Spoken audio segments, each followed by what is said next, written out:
सम्मानित देवतुल्य मतदाता, राधे राधे। मैं मनीष गुप्ता, राष्ट्रीय अध्यक्ष राष्ट्रीय चेतना सेवा समिति एवं राष्ट्रीय अध्यक्ष भारतीय स्वदेशी उद्योग व्यापार मंडल,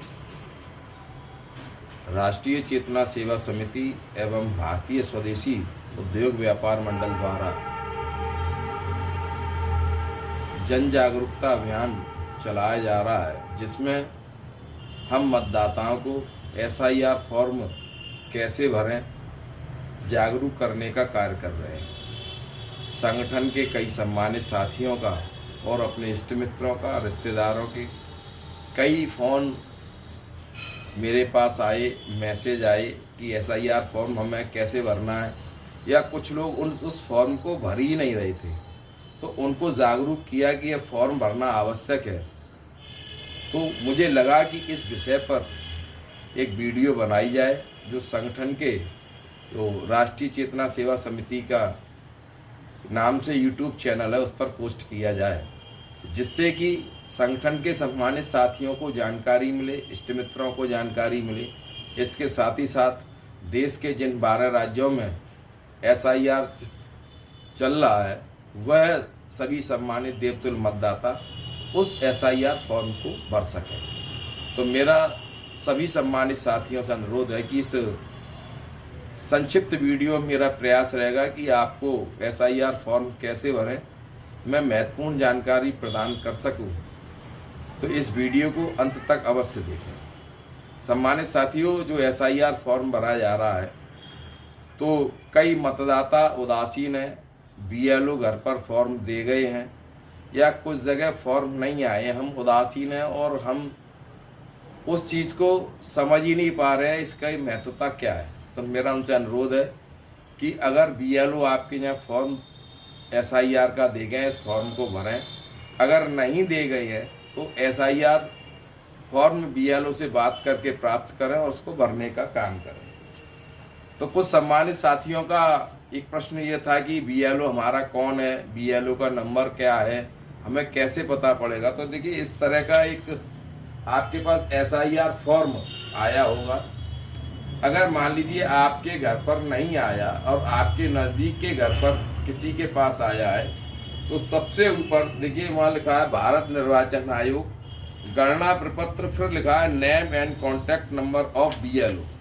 पहली लाइन पर लिखा हुआ है, वहाँ BLO का नाम है और उसका सेल नंबर अंकित है। आप उसको फ़ोन करें और उससे कहें कि हमारा SIR फॉर्म नहीं आया या हमने SIR फॉर्म भर लिया है, उस फॉर्म को आप हमारे घर से प्राप्त कर लें। उसके बाद पहला कॉलम है आपका जन्म तिथि का, तो यहाँ आपको अपनी जन्म तिथि भरनी है। उसके बाद दूसरा कॉलम है आधार संख्या, यहाँ आपको अपना आधार नंबर भरना है। तीसरा कॉलम है मोबाइल नंबर का, या मोबाइल नंबर भरना है। चौथा नंबर है पिता और अभिभावक का नाम, यहाँ आपको अपने पिता का नाम भरना है। मैं इसमें महिलाओं के लिए ही बता दूं, जो महिलाएं शादीशुदा है और उनकी शादी को 20 वर्ष या 10 वर्ष या 15 वर्ष हो चुके हैं, उनको भी अपने यहाँ पिता का नाम लिखना है। और उसके बाद उनके नीचे उनका वोटर कार्ड नंबर लिखना है। यह आप अपने घर पर यानी अपने मायके में फ़ोन करके अपने मम्मी पापा का वोटर कार्ड नंबर ले लीजिएगा। तो यहाँ उनको पिताजी का वोटर कार्ड नंबर, फिर यहाँ माताजी का नाम, यहाँ अपनी माँ का नाम, फिर माँ का वोटर कार्ड नंबर। अगर आप शादीशुदा हैं तो यहाँ पुरुष हैं तो अपनी पत्नी का नाम, और महिला है तो अपने पति का नाम और उनका वोटर कार्ड नंबर, यह आपको भरना है। उसके बाद आप यहाँ लेफ्ट साइड में जाएंगे। 2003 में आपका वोट कहाँ आपने डाला था वह आपको जानकारी देनी है। यहाँ पहले कॉलम में है निर्वाचक का नाम, आप अपना नाम लिखेंगे।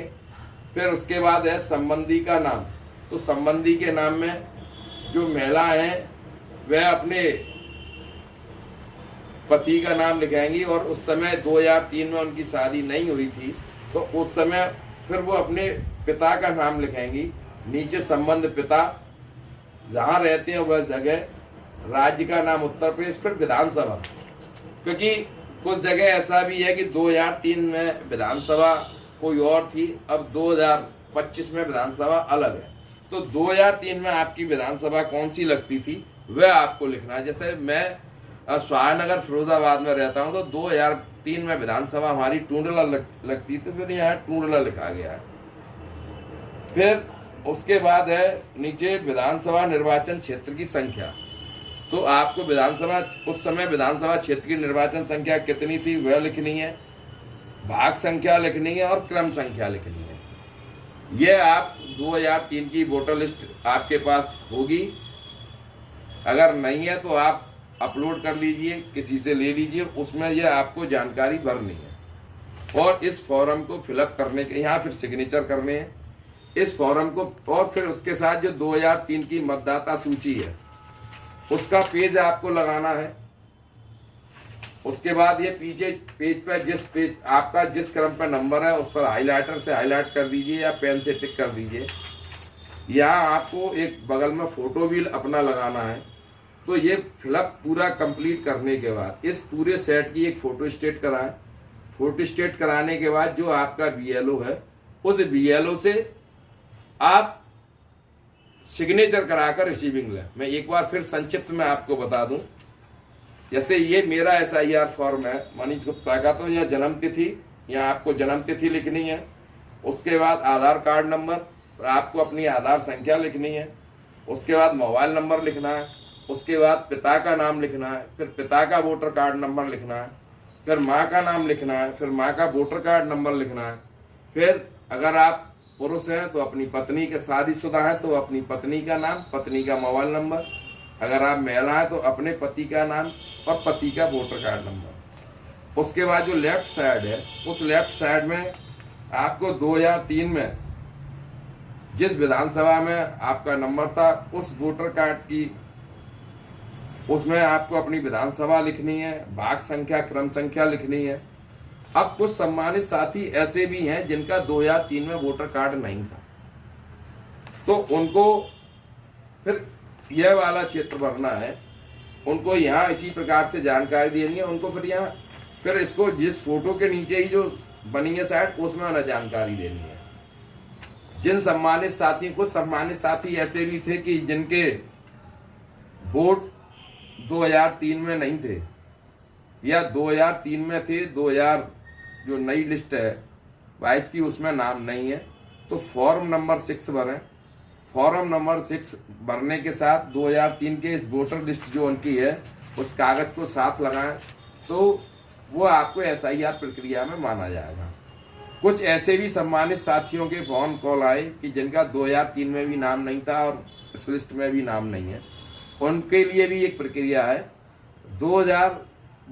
फॉर्म नंबर 6 को वो अपलोड करें, फॉर्म नंबर 6 को भरें।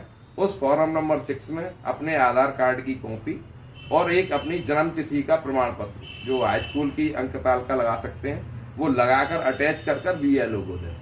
कुछ जगह ऐसी भी समस्या आ रही है जहाँ बीएलओ महोदय आपकी बात को नहीं सुन रहे हैं, तो पहले प्रयास कीजिए, बीएलओ महोदय को फोन कीजिए कि भैया आप आकर ले जाइए।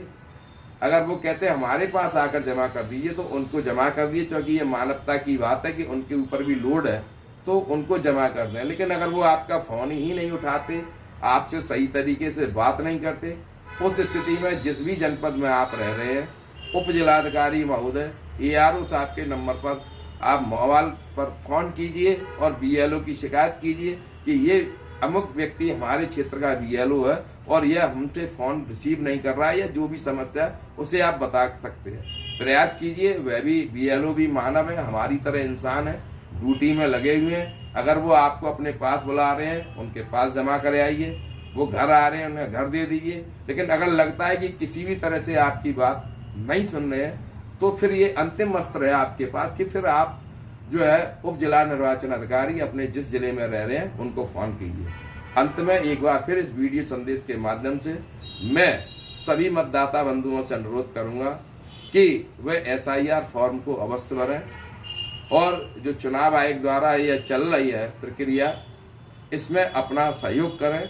क्योंकि ऐसा ना हो कि अगर आप एसआईआर फॉर्म ना भरें फिर उसके बाद आपको दूसरे चरण में आपका नाम आए या वहाँ से नोटिस आए, फिर आपको वो फॉर्म भरना पड़े, तो आज आपको कम डॉक्यूमेंट लगाने पड़ रहे हैं, फिर दूसरे चरण में अधिक डॉक्यूमेंट आपको लगाने पड़ेंगे। अगर आप आज के बच्चे बहुत पढ़े लिखे हैं, बेटियां भी बहुत पढ़ी लिखी हैं, घर पर ऑनलाइन भी इस फॉर्म को आप भर सकते हैं। उसमें आपको BLO की कोई आवश्यकता नहीं है, आप घर पर भी भर सकते हैं। दोनों ही सुविधाएं उपलब्ध हैं। BLO को आप जमा कर सकते हैं। अगर आपको लगता है कि हम नेट पर हम काम करते हैं, बच्चे आजकल अधिक करते हैं, तो घर पर भी बैठकर नेट पर जमा कर सकते हैं। और अंत में फिर मैं एक बार पुनः आप सभी से कहूँगा कि इस SIR फॉर्म को अवश्य भरें। धन्यवाद सम्मानित साथी।